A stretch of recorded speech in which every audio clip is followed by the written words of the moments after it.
They kept on conquering it, yeah, because it's the Holy Land for all three religions, yeah. That's what I'm saying. In that context,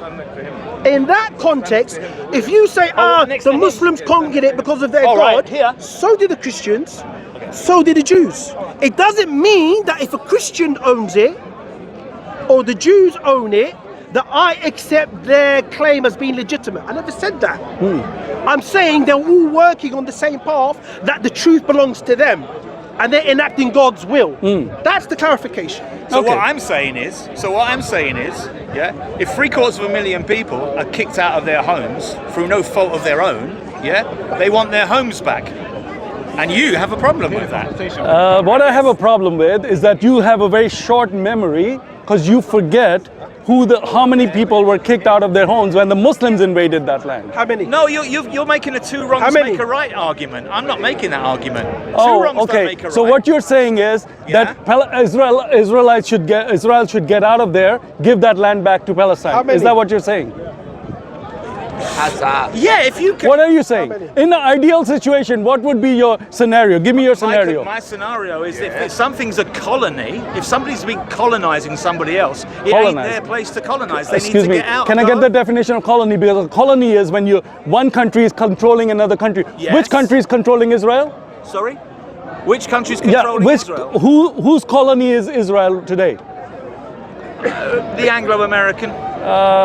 Okay, well, that actually is the other way around. But anyway. Well, all right, arguably, yeah, fair enough. So there is. So don't use the word colonization, because colony is not a colony. It's a land that's owned by the Israelites that are living there. In an Arab land, in a Middle Eastern country.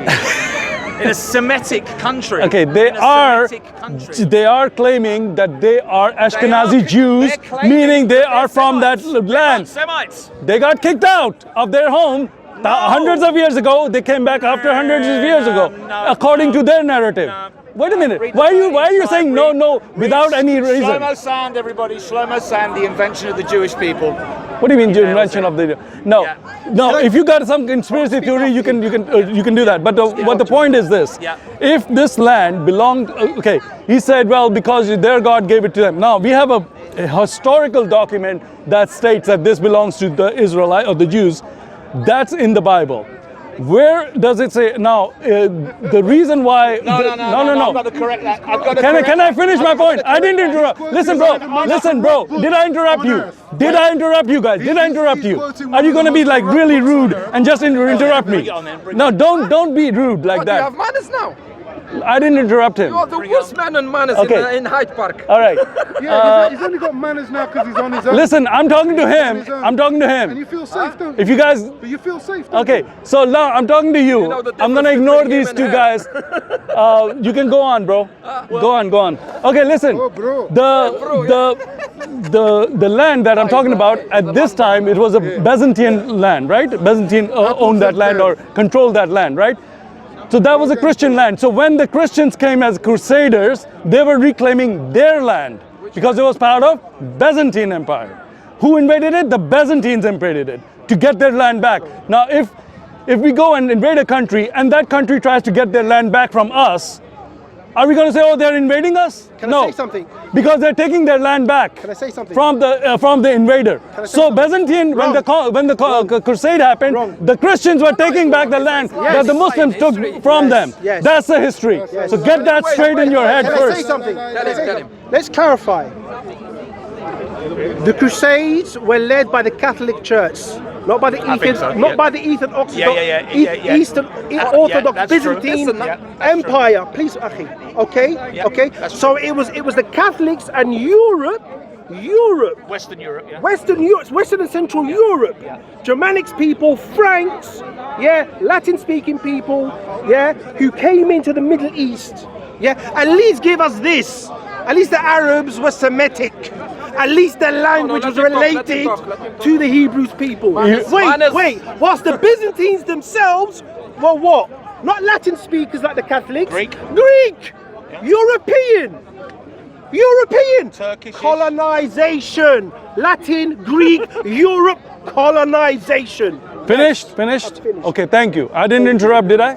You were I'm going surprised to. you I didn't. stopped you. Thank you. I didn't. Now, please don't interrupt. Okay. The point is that the Byzantine did not invade. It was the Catholic Church that did. Who invited the Catholic Church? The Byzantine could not. They lost the wars with the Muslims. They said, "Hey, we're losing here. We need help from you, even though we don't agree with you on our." They went for help from the other Christians, which were the Catholic Church, the Pope. And the Pope said, okay, even though we don't agree with each other, we are going to do this because we have a common enemy, Islam. And that's why, my friend, they came over there. So what is you on Not about? a single word of that is true. Why, okay. Don't interrupt. Okay, no. Okay, so now you respond. Why is that incorrect? As far as I am aware, I do not know of any correspondence from the Byzantine, from Constantinople, okay, beseeching the Catholics, telling them to come in to take Jerusalem.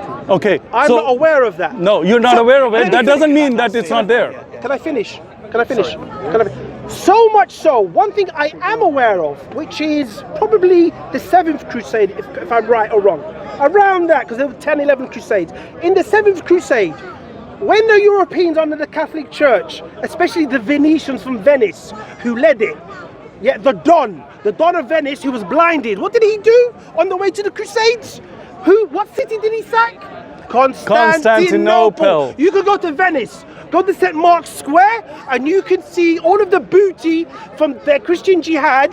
Okay, you can see all the two horses on the arches. You can see the booty they took from Constantinople in Venice and St. Mark's Square today. If they were so righteous, Christians, if they wanted to defend Christianity so much, and as you said, if they wanted to help their Byzantine Christian friends and brothers in Christ, why did they sack Constantinople and loot it and rape and kill and pillage their Christians on their way to Jerusalem? All right, can I answer that? Sense? Okay, no, I'll answer that for you, and I'm glad that you were correct historically, because that was way after the first crusade. It was like 6th, 7th crusade when this happened. It was a money dispute. Let me explain to you. Now, I didn't interrupt you. Since you went back into history and got this point, and this is a point. This happened because there was a money issue. The finances were not paid for the crusade by the people who were supposed to do it. And the crusaders said, if you don't do it, we're going to get our money from Constantinople, and that's when they did it. So this was in dispute inside this whole organization, but that wasn't the start or the end of that organization or that crusade. The crusades were started hundreds of years ago. This happened hundreds of years later when one of the crusades, they were supposed to get money and the Venetians didn't pay the money for the ships and everything. That they needed big ships and army to invade. That had to be financed. For the financing dispute, this was their response. And what does that have anything to do with Islam or anything like that? That was an inside dispute, and that's nothing to do with that. It's a money issue. It's a history. No. Idris, listen, I never say anything to you like that. So no, it's not rubbish. It is historical. It was a financial dispute. I said whitewash. Okay, whitewash. No. Go, carry on. Okay, let me just say, this is not whitewash. This is part of history. This was a financial dispute. Why they did that? To get money. And that was wrong what they did. It wasn't right, but they did something wrong. But the reason why they did it was nothing to do with this. You are liar. I am Messiah. So you wanna answer that? I am Messiah. You are liar. Okay. I am Messiah. You are liar. Can we finish now? Muslim copied from Torah and Bible and put into the Quran. Okay. Allah says if you want knowledge, get it from Jews and Christians. Okay, good for you. Go and do that. That's a Christian. Okay. And he tells a lot of lies. Okay. He picks up lies which are copied from Torah and Bible and put into the Quran. And he said, that's wrong. Can you stop? Quran is correct. Can you stop? Except the lies which had been copied from Torah and Bible. Okay, thank you. Right, the point of what I said was, there wasn't an amenable, constant relationship between Byzantine and the Catholic Church. It broke down, bro. It broke down because of financial issues. It broke down, okay? That's fine. There was a lot of enmity. Okay, so I wanted to show this to prove a point. That these so-called soldiers of Christ would kill their own brethren within Christ on their way to kill the Muslims. Yeah, they did their own jihad on Christians before they did. And I gave you the Christian reason. jihad on them. And I gave I'm you the aware reason. of the reason. I'm just pointing out the fact. Well, then you're misstating the facts at the least. Why? Because they did not kill them. Because why did they kill them? Why did Why? they? Okay, tell me. Why? On your mind. Why? Can I ask you a question, bro? In your mind, why did they? Did I attack? not? Why did they attack Constantine in your mind? Why? Did I not say the Don was blind? And one of the reasons why he was blind is because of one of the issues he had with Byzantine, that he got blinded. And then, yes, there was financial issues between them. Yes. Yes. Okay. Now let's progress this argument further, because the point is this. The invasion by the Crusaders was not an invasion, was retaking the Christian lands which the Muslims had taken by force. Okay? So that's when it comes to war, when it comes to something, if you come and take over my land and I come back and take it back from you, am I invading you, or am I, in my mind, I'm taking back my land that you took, right? Okay? So when I take it back from you, you're gonna cry, oh, he took my land back. I'm like, no way, that was my land you took first, right? So now, how can you, now that guy, that's what I was trying to tell him, that you're not using your head, because the Palestinians, if they're claiming this is their land, because that's what's going on. So the Israelites are saying this is our land. You took it by force, now we took it by force. When did the land of Palestine belong legitimately through ancestry to the European Catholics or the European Byzantines? Because you said they're taking back their land. It was never their land, ever, because they took it in the name of Christ, in the name of the Bible, the teaching of the Bible, okay? But they are and were Europeans. They're not native to the region at all. Idris. Let me finish. Okay, go ahead. Very quickly. And then also, as I demonstrated, the Israelites were never native to the land. No, they came in.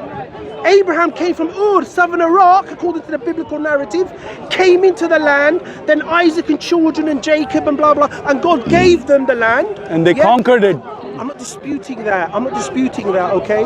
And then the Muslims, through the command of God, came in and did the same thing. Now, if you say the Christians, in terms of the Byzantine and the Catholic Church, conquered their land, then what stops us from saying, well, let the Muslims conquer their land back, because they once controlled it as well, like the Christians. All right, can I answer that now? Do you agree with that? No, I don't, and I'm going to answer it. Okay, let me answer this. So Byzantine Empire was before Islam came on the scene. Please get that right in your head. I know. Right, okay. Where was it? So according to your friend and you, Byzantine Empire, now I think that it was controlling that area, but it was belonging to the Byzantine Empire. Who did it? Okay, so the Roman Empire. It was Eastern Roman Empire. Listen, Idris. Eastern Roman Empire consisted of this Levant area, okay? That was Eastern Roman Empire. Byzantine was the Eastern Roman Empire that changed when, after Constantine, when they didn't decide, they had a Western and the Eastern Roman Empire, right? Can I correct you? Correct me, go ahead. 10 seconds. Yeah. You're right. The pagan Romans controlled... No, not the pagan Romans controlled the Levant. Yes? No, then Constantine came. You're wrong, bro. Listen, it wasn't pagan. The Christian Romans. Rome had Christianized in right? Yes. And then when it broke, it was Christian. It wasn't pagan and demoniac. That's what I was trying to get fine. Go ahead. That's what I was getting. The Roman Empire was obviously pagan. Yeah. But then through Constantine, it became Christian. Yes. So they inherited the land that the Roman pagans already conquered. Right. Was the Holy Land. Right. It was all pagan. Yeah. Right. Yeah. No. Okay. Yeah. So that's what I want to. Right. That's how it transitioned over. Yeah. Okay.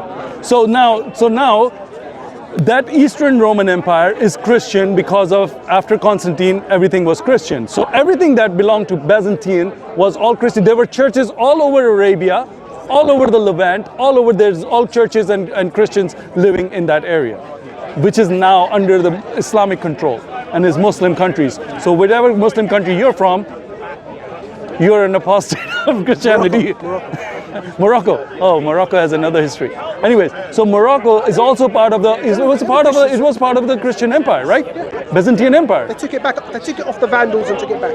Okay, fine. So in history, we are talking about the land of Israel has always belonged to, like, before the Muslims, it belonged to the Christians. Always. You said always belonged. Well, always meaning like before that. I mean, I'm not talking about always. I mean, okay, I'll stand corrected. I mean always. I mean before that time, Yes. it was all Christian. Is what I was trying to say. Controlled by the Christians. It was all Christian, not controlled by the Christians. There were Christian churches. There were Christians living there. It wasn't like it was pagans and Christians were overlords. It wasn't like that. There were still pagans there. Oh, there might be some pagans there. There were remnants, but there might not be, because the thing is this: when the emperor changed his religion, everybody had to change their religion. Yes, they did. When in Rome, there might be some pagans, but they were not openly pagan, because a lot of the, okay, let me give you some history. A lot of the pagan emperors that after Constantine, no, I'm just giving you a point. A lot of the people after Constantine. Okay. After Constantine, hold that thought. Pause. What's wrong with your card, man? No, it's a batería. Oh, Batteria. Palestine. 1921 Bible has the word Palestine. Okay. So now. Okay, 3, 2, 1, action. All right. So the emperors that came on after Constantine, a lot of them, there was one called Julian. He was a crypto Christian, meaning he was a pagan inside. So what he did is he tried to overdo the Christian reforms. Let me give you the story. I know this. No, don't interrupt my story. Okay, let me finish it. Yes. Okay, so he came and did that, and he became unpopular with the Christian population and the other ones, because he was half and half and he wouldn't fit in anywhere. But he became very controversial, and he tried to bring back paganism. It didn't work. He was killed and everything, and then after that it was all Christianized, meaning there were no more recensions like him, like people who come in and try to bring back paganism. So what happened is, after that, there was all Christianized, and the whole Byzantine Empire was all Christian.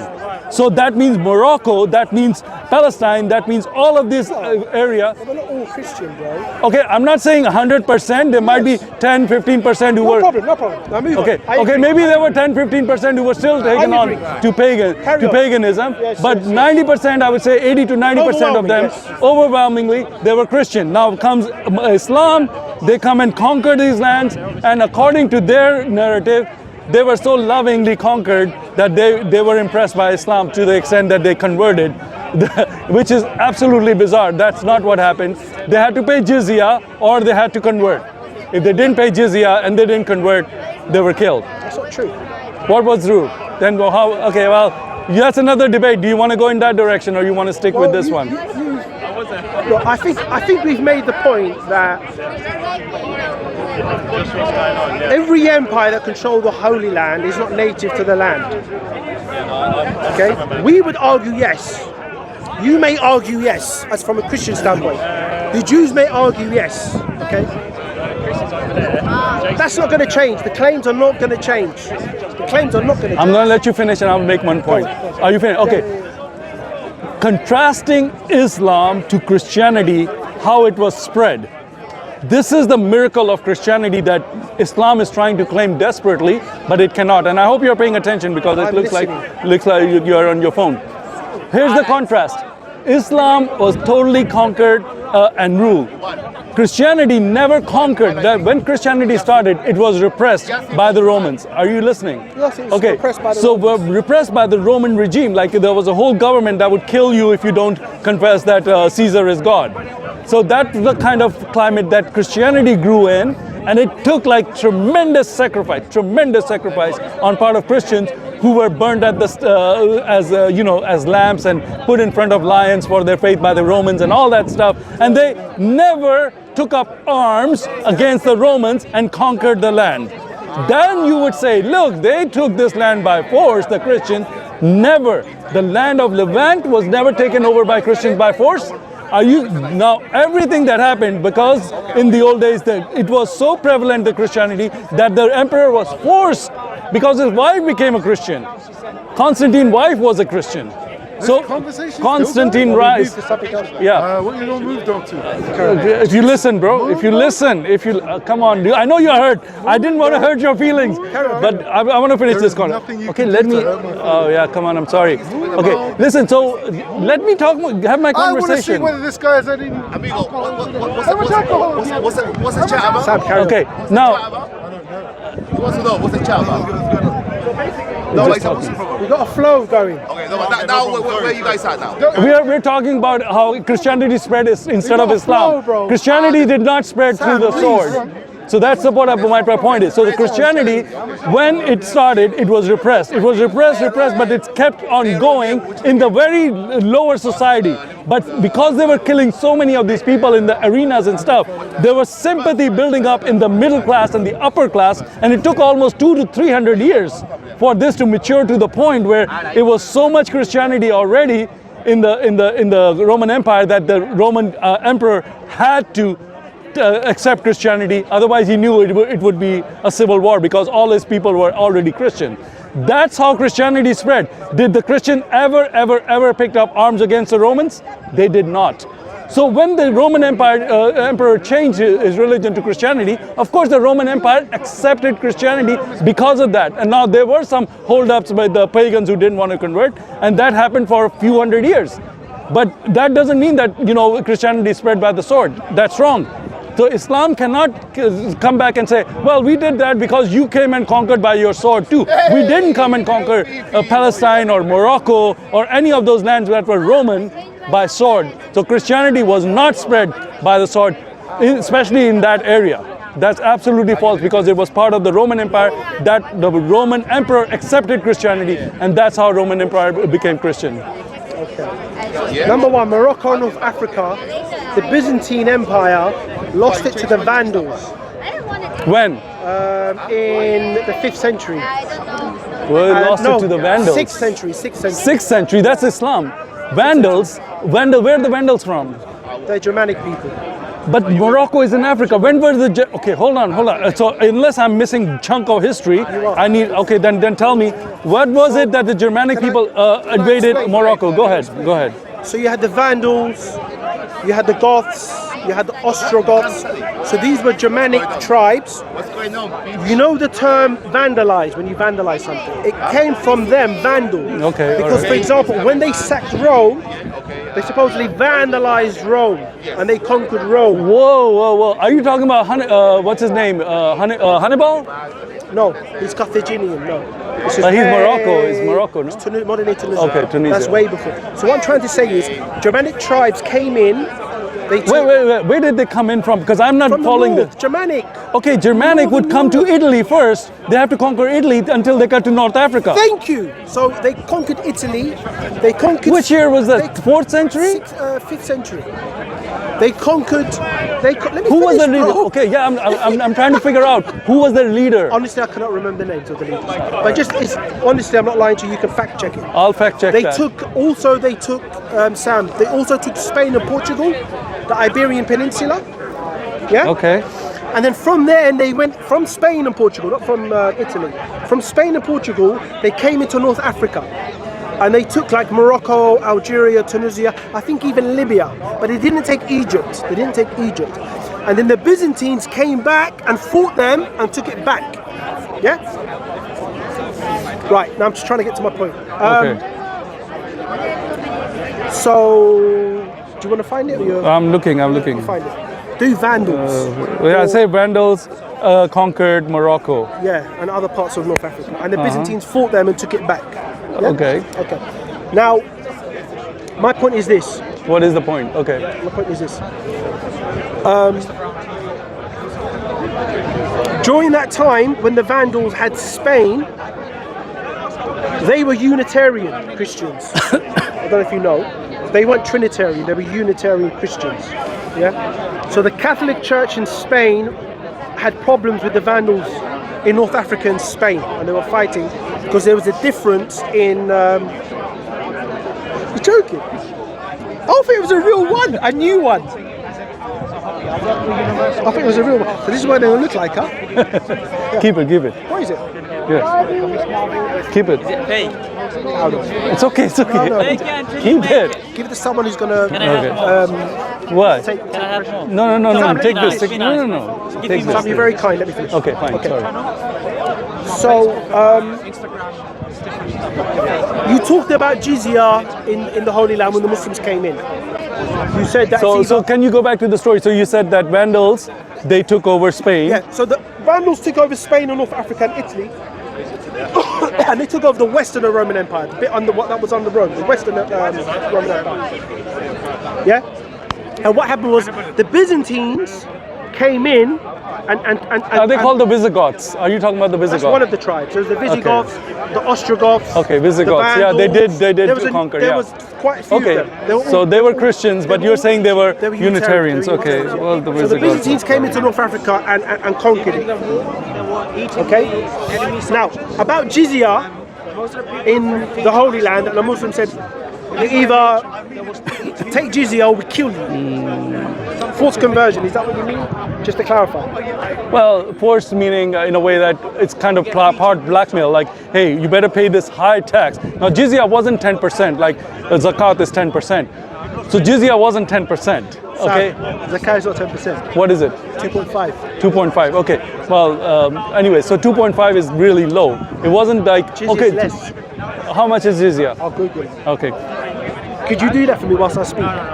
Google how much jizya is. No, I'm not going to do that. Oh, YouTube please, that. come on. No, I'm trying to look at this. I'm looking at something. I'm doing something. I promise you I will find what the jizya is. Okay? So, when the Muslims enter a land... Hold on. JC, can you Google like how much jizya was imposed by Muslims? Well, you have to pause it. Okay. Something happened. There's going to be an old one.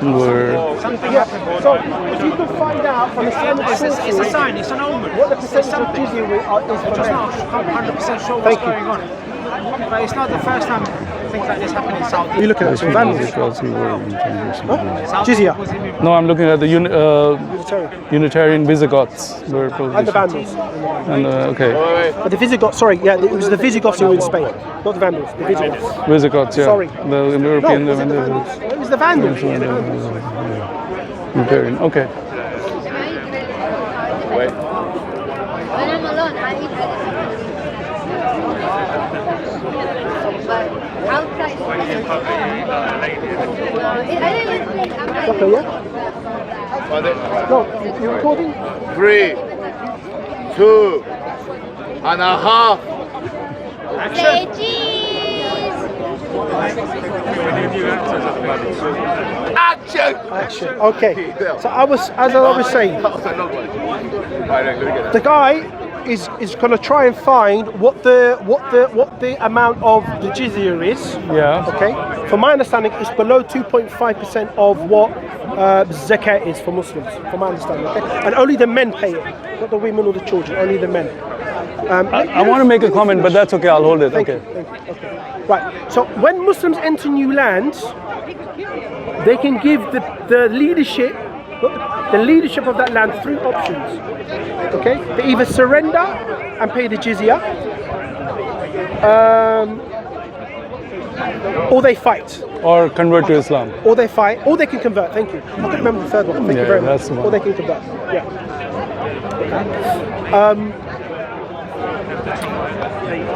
Now, if they take the land by force, then by default, the people or the men of the conquered lands are going to pay the jizya. Yeah? They're going to pay the jizya. Okay. It's un-Islamic to force them to convert or death. It's un-Islamic. It's un-Islamic. Are there reports of it happening in general in places? Yes. I think it's happened in India from what I've read in the past. But is it un-Islamic? Is it condemned? Yes. 100%. Okay. You talked about, as we talked about, the transition of the pagan Roman Empire into the Christian Roman Empire and how the converts converted into Christianity. And then it moved, and then the population of paganism started to dwindle until they were all, or vast majority, Christian. Yeah. Okay. Are you aware of the Teutonic Knights? Jerusalem. Okay. So the Teutonic Knights are in the 11th century, sanctioned by the Catholic Church. The Knights of, I think, St. John, okay, which were founded during the Crusades. Are these the one with the black or the white ones? The Teutonic Knights, because there's a difference. I can't remember. Okay, fine. Now, there were pagans in the Baltic area of Europe, Latvia, Lithuania, parts of Poland. So the Teutonic Knights was a crusade, legitimate crusade, sanctioned by the Pope, the Christians, to fight those pagans for them to become Christian. Okay. There was another sanctioned crusade in southern France in the 9th century, Occitania, southern France in terms of the southern portion of France bordering Spain. There was a sanctioned crusade because those people of Occitania, they were deemed to be deviants.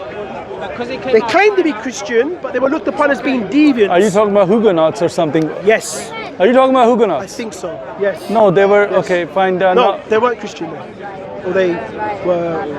Well, okay, well, now you're getting into a very different area. Roman Christianity, because they were ruling by power and they were controlling the land and everything, they deviated from the Christianity of Jesus, which is to, forgive and love and all that. It's never sanctioned in the Bible to start occupying the world and start making empires and so. However, when the Pope got into the empire business, he started erasing people or getting rid of people who were not following his political agenda, meaning they weren't accepting the Pope. That was the Huguenots. They were heretics. They were declared heretics because they rejected the Pope. No, but I think that theology was dodgy as well. It wasn't just that. The theology according to their theology, because they were bringing in theology, because the church at that time you had to follow the Pope, and the Pope was equal to Jesus. So they were rejecting all that. So whoever rejected it was a heretic. Yeah, but there was more to it. Well, I know. Okay, no, that you're right. What I'm saying is their theology was not only them discounting. It was not only because of them discounting the Pope. There was more to it. They were heretics. All right, but what's your point, by the way? What my point is, there were sanctioned crusades against those people of southern France, for example, those pagans in terms of the Baltics, in Latvia, Lithuania, and in Poland. Let me finish. Okay, right. Now, you talked about jizya in terms of killing non-Muslims if they don't convert. Okay, I'm going to read you an excerpt of the Byzantine Islamic transition in Palestine, an archaeological approach, written by Gideon Avni, who's a Jew. Right. What he says in his preface is this: based on comprehensive evaluation of archaeological findings from hundreds of excavation sites, this book addresses the transformation of local societies in Palestine and Jordan between the 6th and 11th centuries.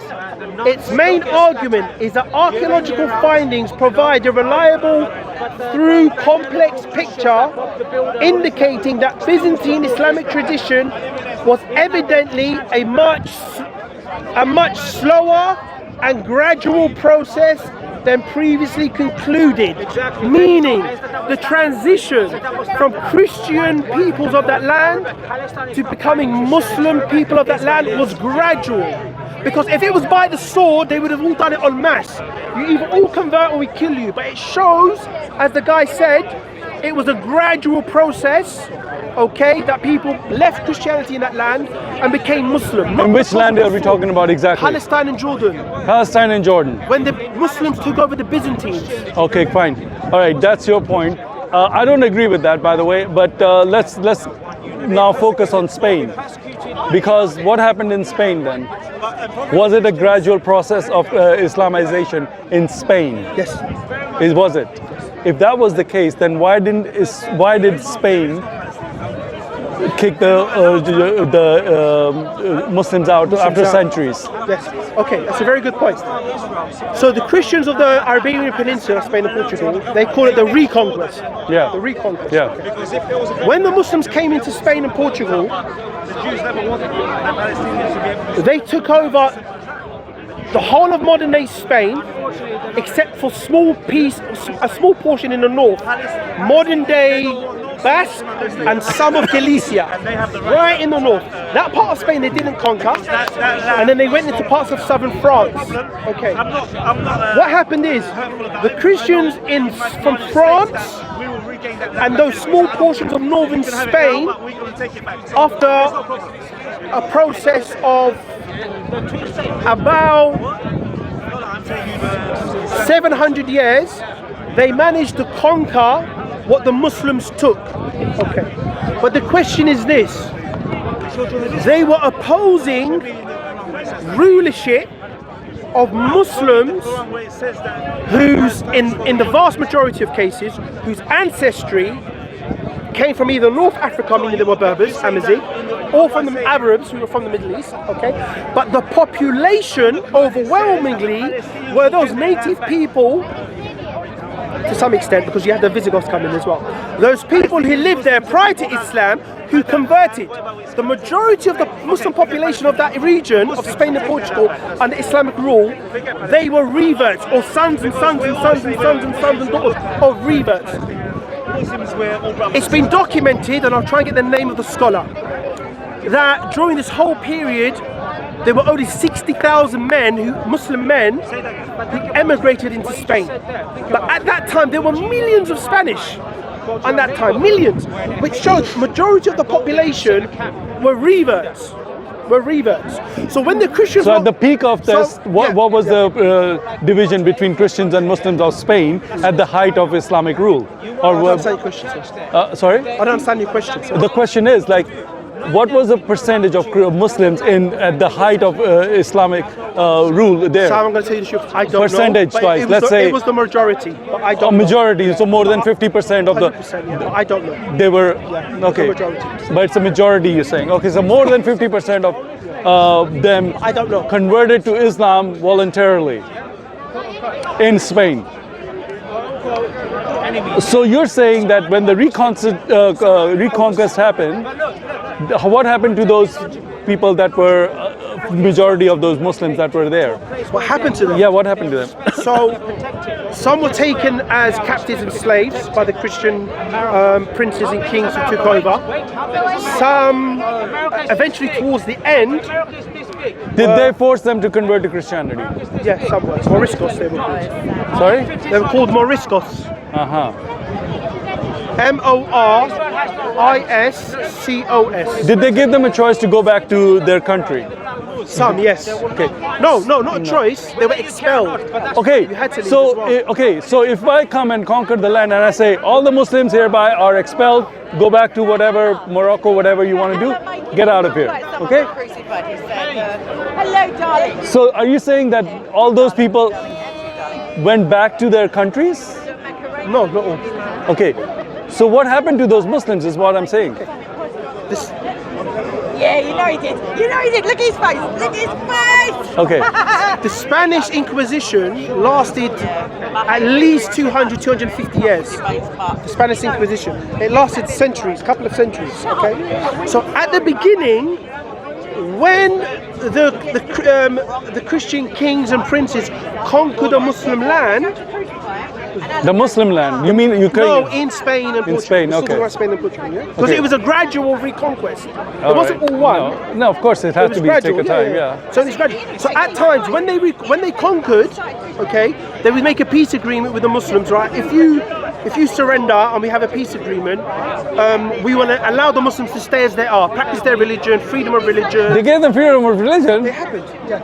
Really? So for example, when the Christians conquered Barcelona and Valencia and Zaragoza, that's all where Barcelona is, the king at the time, he gave them freedom of religion. No problem. When King Ferdinand and Queen Isabella, for example, finished the reconquest or the conquest and took the Emirate of Granada, Granada. They did another peace agreement, said we give you freedom of religion. But because of the Spanish Inquisition, which happened after that conquest, the last conquest in 1492, from 1492, the Inquisition generally started, which took 200, 250 years. the Spanish Inquisition became more severe and more harsh. So what Ferdinand and Isabella gave as guarantees, the king at the time, with the Catholic Church at the time, reneged on those agreements. And they started forced conversions, so they're called Moriscos. Some of them, Muslims and Jews, converted, but they were secret Muslims and Jews. They were secret Muslims and Jews, okay? So for example, they used to hold banquets in the city centre, the town centre, and they used to watch who doesn't eat pork or drink wine. You're Muslim, you're a Jew. Yeah? And they used to have them hang at, you know, the famous Iberian ham that they have in Spain. Okay. You're not having a slice of it before. Seriously, no? Is it? It's a famous thing. Well, if you say it's tasty, it must be. I've never had it. But they would have them hang it in front of their doors as a sign. So there was a lot of manoeuvres going on. And then they would burn them to the stake. Muslims? They would burn Muslims and Jews to the stake. Okay. And then a point came right towards the end where there was a mass exile of Jews and Muslims. Were they expelled when they did the exile? They were, weren't they? Okay, so it was, okay. That's what that means. Right. Now, okay, so that's a long story you gave me. Let me just get to my point. When the Muslims conquered the Byzantine Empire, right? The Constantinople. Okay, Palestine was Byzantine Empire, all this Jordan, Syria, all of it. Antioch, these are all everything that a Muslim right, yes, it was all. Okay. Now, did they ever give them the choice to exile? To go back to Byzantine, because they were Byzantine Empire. So if I conquered this part of Byzantine, I could say, okay, you can move back into your country. To be honest, Sam, I don't know whether they gave him the option. And I will tell you, and I really, that's why I talk to you, because I respect you, because you're not a dishonest person. So they, as far as I know, and I can assure you, they never gave them that choice. So they were forced to stay there? No.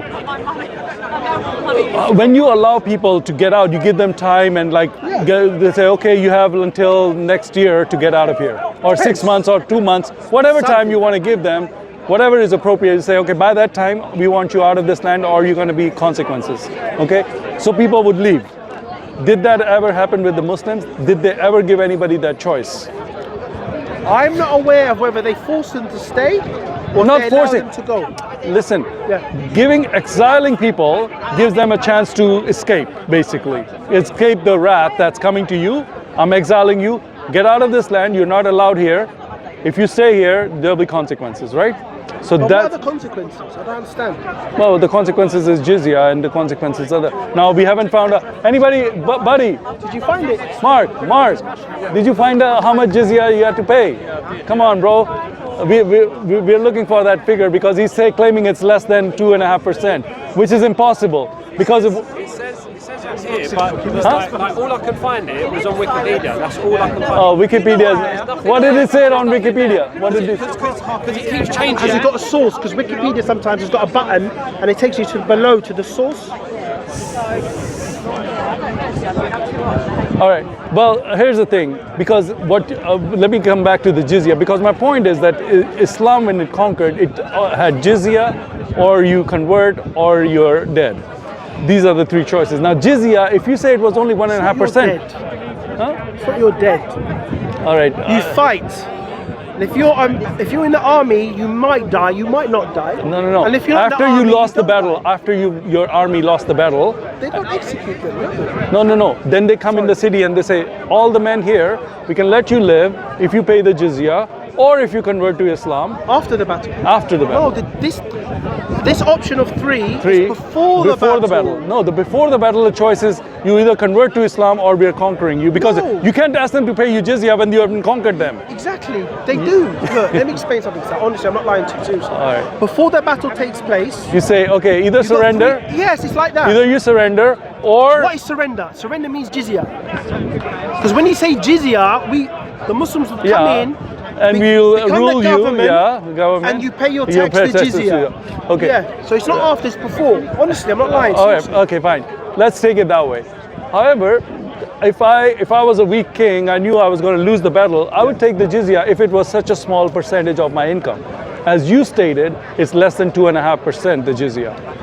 Now that will come back to haunt you. But you're going to lose power. It's not only jizya. Yeah, no, but let's say it's either I lose my power or I die. or I have to pay exuberant amount of tax, which I'm saying is like exuberant meaning over 50% of your income is in tax. That's exuberant tax. That's not jizya. That is jizya. So Can you show me it? okay, that's what we are looking for So right now. don't make a comment when you can't show it. Let's just keep it ambiguous. Oh my God. We don't know. Okay, You because can't you say made a comment. You No, can't say 50%. then I said it's below. I believe we it's use below. 2.5%, I said I right? believe it's below, but Okay. we're still trying to find out. Now you're saying it's 50%. I'm saying it is exuberant. Exuberant. Okay. Exuberant Leave would it as mean that. Leave it as that. exuberant would mean over 50% in my mind, what exuberant would mean.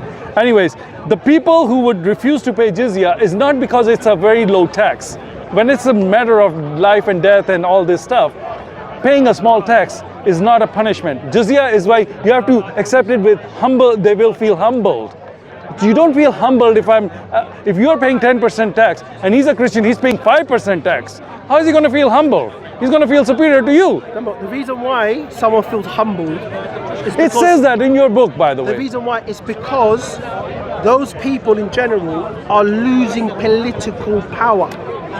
Wait, they no longer retain the political power. Oh, no, they don't. Number two, those men who pay the jizya, they don't have to enlist in the army. If another political entity attacks their lands, it's the Muslims who fight to defend their lands. You would not have to fight. You can fight if you want to, but you don't have to fight. And if the Muslims lose the battle, they would give you all your jizya back for that year that you paid. Because, yes. Show me example of that. Okay, I promise I will. They would give the money back. So there's nuances. Never heard that before. And I asked him for that. Okay, because jizya is not something that's like a very minor tax, because nobody's gonna feel punished or like the. Yeah, so I've got a reference here from, hang on. So the reference is from Introduction to Islam International, Islamic Federation of Students. But that's from Islamic sources, bro. Yeah, no, yeah. Okay, fine. But Go ahead. It says though,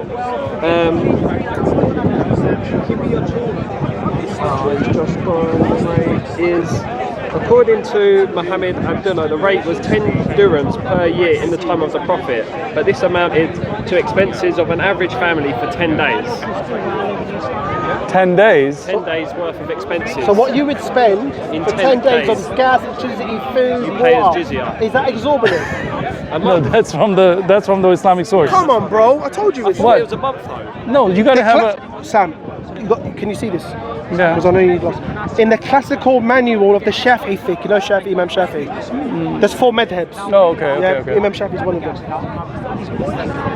Reliance of the traveller, it is stated that the minimum non-poll tax is 1 dinar, which is 4.235 grams of gold per person per year. Per year. Okay. So if it's 10 days wages, okay, all right, let me say something. If it's 10 days wages, all right, for the non-Muslims to pay, bro, in those days, people were paying a lot of taxes to their own government. So now an invading government is coming in and saying, oh, you were paying 25, 30, 40% tax or whatever your government is charging, we're going to charge you 10 days wages, which So is like... it was less. Yeah. The jizya tax was less than they were paying Okay. the Byzantine government or any other government. It was less. Less. Yes, So how are they Sam. humbled by paying less tax? Because you, I'm telling you, submit, surrender. Or pay the jizya. No, I'm telling you, submit and surrender and pay me the jizya and lose political power. That's it. Bro, no matter what you do, that does not make any sense. That doesn't make any sense, bro. If you conquer somebody, you're gonna squeeze them out of the penny you can. Or not say, oh, you were paying before, so you're used to paying 30 or 30% of your income. Look. Oh, yeah, I need water. Thank you. Sam, can you help me, bro? Sam. Can you find what was the jizya that they had to pay in the Islamic empires? Because he's saying it's like 10 days wages, which is ridiculous. No, he didn't find it. Of the gross. So this one's different. So this jizya in India. First century of Islam? Like what what was the jizya that the non-Muslims had to pay under Islam? How much was the like annually? Like if it was 10%, 20%, 30% of their wages, what was the amount of jizya that they had to pay? Because it says they had to be humbled. He's saying they have to pay 10 days of their yearly income as jizya. I said, well, that's less than what they would pay normally. How would they be humbled by paying less than what they were paying usually? That doesn't make any sense. So what you're saying is, Find it. Let me know if you find it. Time of Muhammad, the GCR rate was 1 dinar per year. Okay, that's the one gold coin. So that means that it was way cheaper than anything else. So which source are you looking at? Get the right source. I don't know. So what you're saying is, the brother Mark said. So what you're saying is, as Muslims, we're too nice. What I'm saying is that's false. Saying, Sam. No, what I'm saying is that coming from the wrong source. If you ask the Islamic source, they always sugarcoat Islam, especially in the West. That's why we need. Okay, Islam is it says right. You're saying we're too nice. Okay, jizya cannot be 10 days' wages of the yearly income, which is less tax than what the Byzantine were paying to the Byzantines themselves. He's saying that Islam came in and asked them for less tax as jizya. Wait, you don't pay than death. No, but It seems like a bit of a harsh right. But the thing is, That's not true. But if they're not Muslim, then they're just But what you said is, if you don't pay it death, that's not true. Obviously, they can't pay you money if they're dead. Sorry, that was my mistake. Yeah. It's an alternate reading, like it's the 929. Yeah, but the thing is, it's too nice. He's saying that we were nicer to the people we conquered than their own government. Sam, if you're going to talk to me, please. You don't want me involved. Ask him about not being able to fix your churches or worship in public, like Christians, second-class citizens can't fix your churches. Oh yeah, why couldn't you fix the churches under Islamic law? Can you fix the churches under Islamic law? Can I fix a mosque in Christian law? Of course you can. Why? You can do whatever, whenever. You said that in Spain we allowed them to follow Islam. No. Why do you guys do that? Can we build mosques? Yeah. Can you build the Church of Satan? You can here, yeah. No, under a Christian country. Can you build a Church of Satan? There were no Satanists open. Doesn't matter. Can you build a Church of Satan? Well, look, I can only address historical facts. If there was something that was never there, then were there Satanists back then? Yes, there were. Sam, look, I'm telling you now, in your own time, do your research when you got time. We see each other every week, most weeks. Yes? From my understanding, as I said, the jizya is below 2.5%, which is zakat, which is obligatory on Muslims. It's below it. Now you're saying, we're too nice. No, Maybe I'm saying that's false because that doesn't make any sense according to your own teaching. Because you are telling them, don't build your churches, don't repair your churches. We are punishing you because we are your overlords now. Give us jizya. Oh, by the way, how much jizya do I have to give? Oh, how much are you giving your government? Oh, 30%. Can I give you 30%? No. To me, give me 10%. Is Does that make sense to you? Really? That's what you're telling me to believe. And I'm saying that's wrong. Just because I don't have the exact amount of jizya right now, because the internet does not, I will go and research it, and I'll come back to you with the right resources that will tell you exactly what the jizya was. And that when you will have to admit it, because right now we're looking at Wikipedia or we're looking at Islamic sources. We're saying, oh, 1 dinar, oh, 10 days wages. How does that make any sense? Give me a source from Islamic law what the jizya is and the variables within it, because it could vary from difference of opinion. Let's find out. Okay, since we are missing a critical part of this argument, his claim is it's less than 2.5%. We are looking at sources from Islamic sources saying 10 days wages or 1 dinar, which is absolutely bizarre because that means that they're asking them to pay less money than they're used to paying anyways, which doesn't make any sense, especially when they're talking in a harsh way to them and saying, we're going to punish you, we're your overlords now, you cannot build your churches, we cannot repair your churches, you have to walk on the side of the road when we're walking on the road, move aside, when they're humiliating you, and when we really want to humiliate where it counts, where it comes to money, oh, we're going to charge you less money, we're so nice. So that's his claim. I'm disputing that claim. Show me in the Quran all the Sahih hadith where a non-Muslim has to walk on the other side of the road. Does it or does it not say in the hadith and the Show me. No, I'm not aware of that. No, I'm not aware of that. So you're not aware that No, please it says show that. me. Oh, okay. And it's part of Islamic law for them to do that. Bro, can you show me the hadith where it says non-Muslims have to walk on the side of the road when they see the Muslims coming up? Let me show you what that is.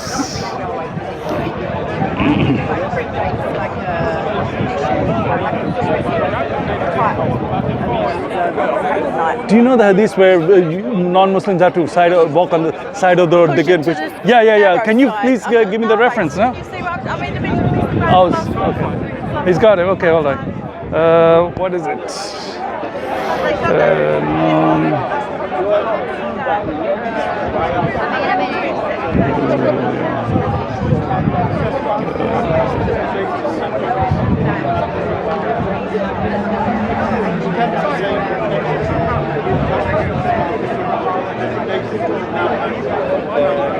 Sam, Sahih Muslim, book 26, hadith 5389. All right, can you show it to me? I can read it for him. What is the reference again? It's Sahih Muslim. Oh, okay, Sahih Muslim, book 26, hadith 5389. Yeah? I'm gonna read it for you. Oh boy, this is so small, bro. Okay, read it for me. Could you read it? Come here and read it so I can put it on the mic. Yeah. Narrated by Abdul Hira that the Messenger of Allah said, "Do not precede the Jews and Christians with the salam, and if one of them meets you in the path, then force them into its narrow portion." That's it. That's it. That's it. That's it.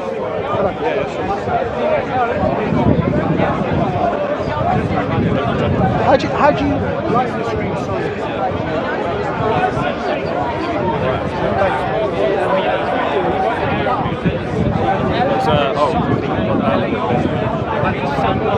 That's all right. Yeah. I'm just looking at the.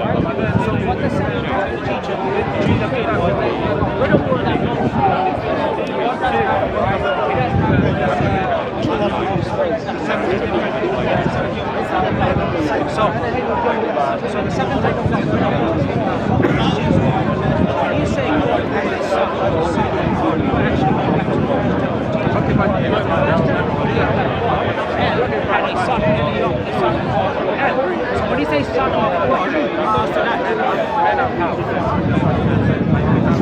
Do you know this website he used? Look, let me read the beginning of it, where he got it from. I have always advised Muslims and others that when you use a hadith or a Quranic verse, you should know the historical background as to why it was said and when it was revealed. If you do not know the very basics of when and why the verse of the Quran was revealed, or why the Prophet peace upon him said something, don't try to give an explanation and lead innocent people astray. Without its historical background, one will at times give an interpretation that may be alien to the way it was understood when it was uttered. For example, and then it starts to give these hadiths. So what he's saying is, people are going to give these hadiths and twist the understanding of the meaning. Right. Hold on. And the ironical thing is that Brother Mark got this hadith from this website without even reading the intro to the website. All right. So, okay, I'm glad you read the first. So now you tell me what was the correct rendition of this website. I don't know it.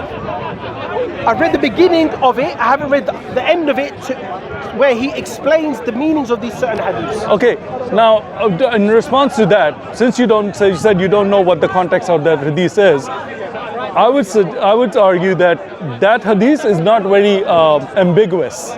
There's no wording in that hadith that would be like, oh, what this could mean this or that. It's very plain. Okay, that's my response to that. Now you would have to twist that hadith. It's the other way around to make it say something that it isn't. It's a very plain wording. Not necessarily twist. I need to get the Islamic. I'll tell you something, Sam. Yeah. The classical and Islamic scholars, they didn't care what any of us think today, or especially back then. Okay. They didn't care. They gave a genuine understanding that they believed was true. Yeah. To Islam. Right. Not to make you feel good or to or to make me feel good. So what I need to do is go back. Can we look up one of who is that? Who is that? Okay, tafsir. You're talking about the tafsir. It would be what's called like a sharh, the version of tafsir of hadith. Okay, can you get one for this there's one? two. You could probably get it from Ibn Hajar al-Asqalani. Hajar al-Asqalani? Ibn Hajar. Ibn Hajar al-Asqalani. Yeah. Okay. He did he say it's from Sahih? It's Muslim or Bukhari? Sahih Muslim. So I don't know whether he did one of Muslim.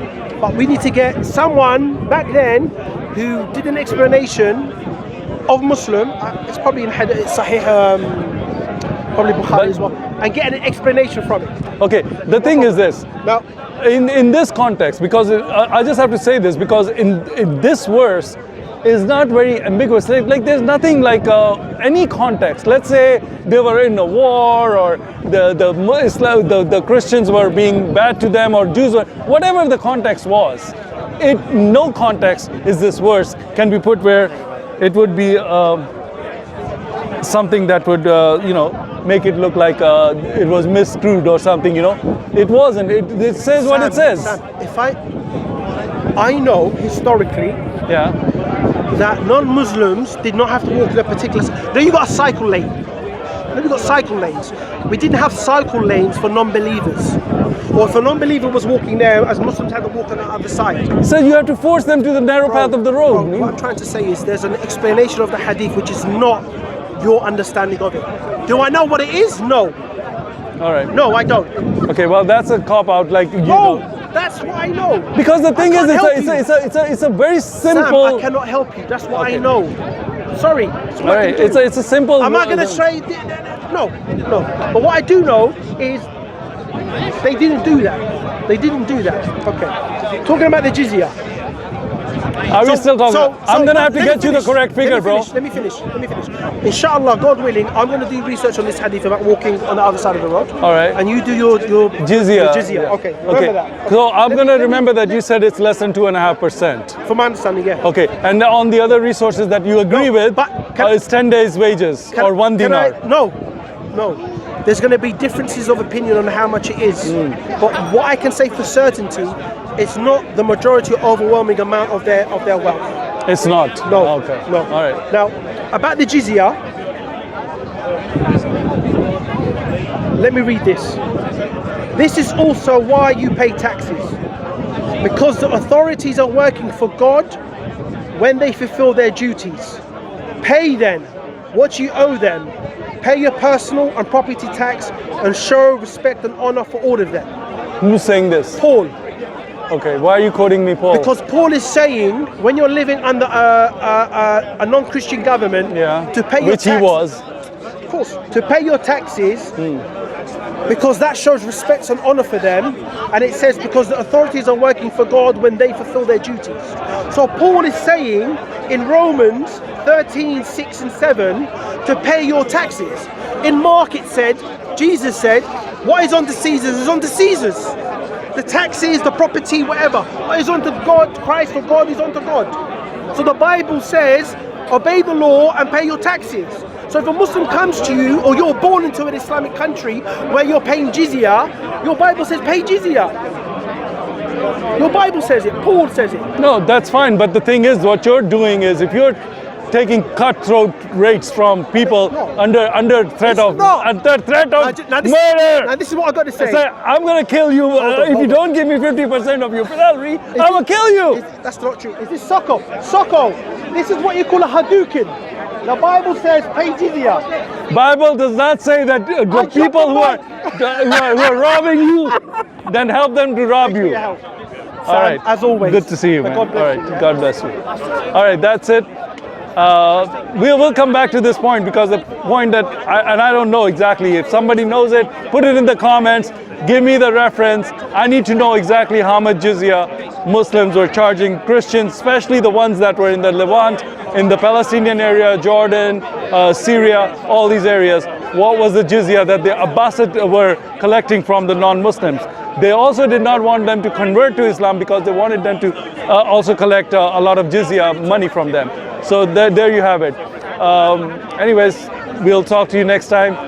Do the research, find out about this. Islam was spread through the sword. Christianity was not. Christianity is the truth. Islam is from the devil. I'm out.